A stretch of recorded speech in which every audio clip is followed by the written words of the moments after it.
Shop మీదే బతికేడు sir. ఇప్పుడు ఇంట్లో నా ఇల్లు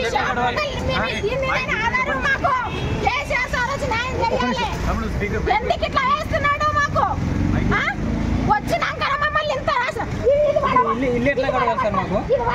ఇప్పుడు ఇవే వడగొట్టినప్పుడు రోడ్డు మీద వడగొట్టిండు. రోడ్ ఉన్నది ఈ చెట్టు వడగొట్టలే, వడగొట్టాలి. ఈ డబ్బా కొంచెం కదిలించండి అంతే. నా డబ్బా మొత్తం దీని మీద టార్గెట్ పెట్టిండా. నా కొడుకు కష్టం మీద బతకదాన్ని ఇట్లా ఎందుకు చేసిండు? నా సామానంతా పాడై కట్టి మాను రేవంత్ రెడ్డికి వచ్చా లేదా కేసీఆర్ సార్కు నమస్కారం పెట్టి నేను కాలు మొత్తం అడుక్కుంటా పోయాను కానీ కేసీఆర్ దగ్గర న్యాయం చేసుకొని వస్తా.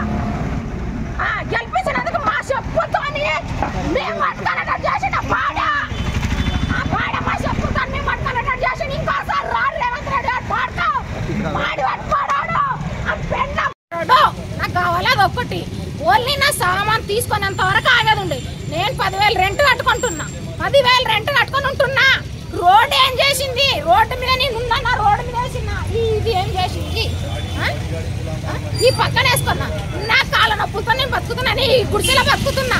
ఈ గుడిసెలో బతికినప్పుడు నేను రోడ్డు మీద బతికినప్పుడు బతికేటోళ్ళకు ఒక రోజు టైం, ఒక గంట టైం నా సామాన్ తీసుకుంటా. నా సామాన్ విలువ కట్టి మన దయచేసి కేసీఆర్ సార్ ఎక్కడున్నాడో కేసీఆర్ సార్ రావాలి.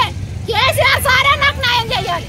కేసీఆర్ సార్ న్యాయం చేస్తేనే ఇది బాగుపడుతుంది. హైదరాబాద్ లేకుండా ముంచేస్తాడు, న్యాయంగా ముంచేస్తాడు.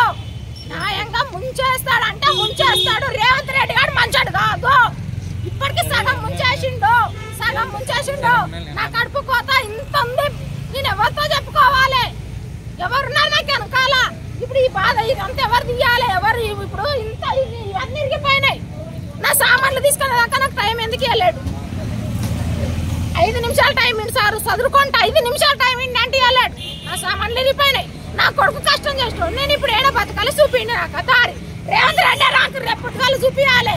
లేదా కేసీఆర్ సార్ కాలు పట్టుకుంటా పోయి కేసీఆర్ సార్ నీవు ఉన్నప్పుడే నాకు బాగుందా? హైదరాబాద్ నాశనం చేయడానికి వచ్చిండని చెప్తా.